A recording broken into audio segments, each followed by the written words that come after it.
கூட்டமா போறது பெருசு இல்ல, யாரு வெல்ல போறாங்கன்றதுதான் பெருசு. அதாங்க இந்த ஆட்சியில மிகப்பெரிய குறைபாடு என்னன்னா நிர்வாக குளறுபாடு தான்.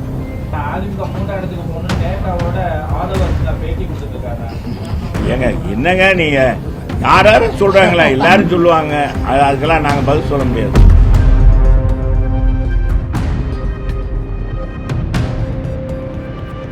கூட்டமா போறது பெருசு இல்ல, யாரு வெல்ல போறாங்கன்றதுதான் பெருசு பாருங்க. அதனால அதையெல்லாம் ஒண்ணு நினைக்க வேண்டாம்.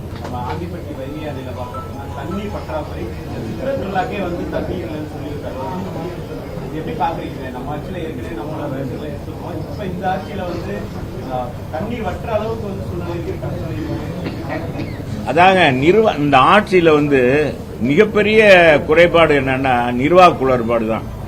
நிர்வாக எந்த அதிகாரியும் சரியாக அவங்க எதிர்காலத்தை நோக்கி மக்களுக்கு என்ன செய்யணும், எந்த காலத்தில் எந்த பணியை செய்யணுன்றதெல்லாம் இல்லை. திறந்து விட்டா தண்ணியை திறந்து விட்டுறாங்க. அங்க காலத்திலயும் இதே மாதிரி பற்றாக்குறை வந்துச்சு, சித்திரத்தில் வந்துச்சு. அதை சொன்னா ஓட்டிடுவீங்க, நீங்க ஓட்ட போவீங்க. இதே மாதிரி மிகப்பெரிய வறட்சி 17, 18 எல்லாம் மிகப்பெரிய வறட்சி. அண்ணன் பொதுச் செயலாளர் முதலமைச்சர் ஆனவுடனே மதுரை மாவட்டமே பூரா வறட்சி பூமியாகி வறட்சியினால பாதிக்கப்பட்ட விவசாயிகளுக்கெல்லாம் எங்க அண்ணன் இழப்பீடு கொடுத்தார். 5 முனை போட்டி உருவாயிடுச்சு சார் தமிழ்நாடு எலெக்ஷன்ல. சசிகலா ராமதாஸ் கூட்டணியோட சேர்த்து எத்தனை போட்டி வந்தாலும் சரிங்க, நாங்க சொல்றது அண்ணா திராவிட முன்னேற்ற கழகமா அண்ணா திராவிட முன்னேற்ற கழகத்துடைய கூட்டணியா திமுக கூட்டணியா? இன்னைக்கு அண்ணா திராவிட முன்னேற்ற கழகத்துடைய கூட்டணிக்கு வாக்களித்தா அரசாங்கம் எப்படி 5 வருஷத்துக்கு சிறப்பாக இருக்கும் அப்படின்றத அவங்களே மக்களே உணர்ந்துட்டாங்க. ஏங்க என்னங்க நீங்க யாரும் சொல்றாங்களா, எல்லாரும் சொல்லுவாங்க, அதுக்கெல்லாம் நாங்க பதில் சொல்ல முடியாது. வேற யாரும் இருக்காங்களா? தொகுதியை பொறுத்தளவுல கடந்த 1 வருஷமாவே மூர்த்தி அவர்கள் இறங்கி வேலை பார்த்துட்டு இருக்காரு. அதுக்கான வேலைகள்லாம் பார்க்கறது நம்மளே பார்க்கணும், ரோடு போறது எல்லாமே. நமக்கு எவ்வளவு தூரம்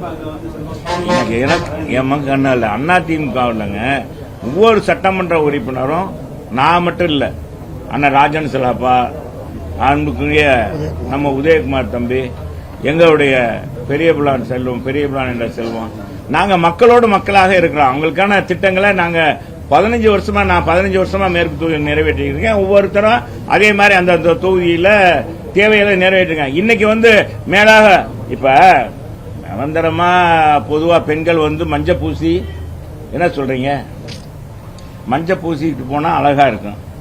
என்ன தம்பி, என்ன மேயர், இயற்கை மஞ்சள் பூசிட்டு குங்குமம் வச்சு கோயிலுக்கு போவாங்க முன்னாடி பெண்கள். மகாலட்சுமி கரெக்ட். அப்பா மேயர் என்ன மகாலட்சுமி சொல்லுவாங்க. பவுடர் பூசிட்டு போனா நேற்று வரைக்கும் எப்படி இருந்தா பாரு, இன்னைக்கு பவுடர் பூசுறாப்போ அப்படின்னு தான் மதுரை மக்கள் மத்தியில் இப்ப மேற்கு தொழில அவர் அமைச்சர் செயல்பட்டு இருக்காரு. நீங்க சொல்றீங்க இந்த ரோடெல்லாம் இத்தனை வருஷம் எங்கப்பா போன, 4.5 வருஷமா அவங்க கேட்கிறாங்க. இத்தனை வருஷமா இப்ப மட்டும் ரோடு போட வர்றீங்க, அது ரோடு இருக்கா?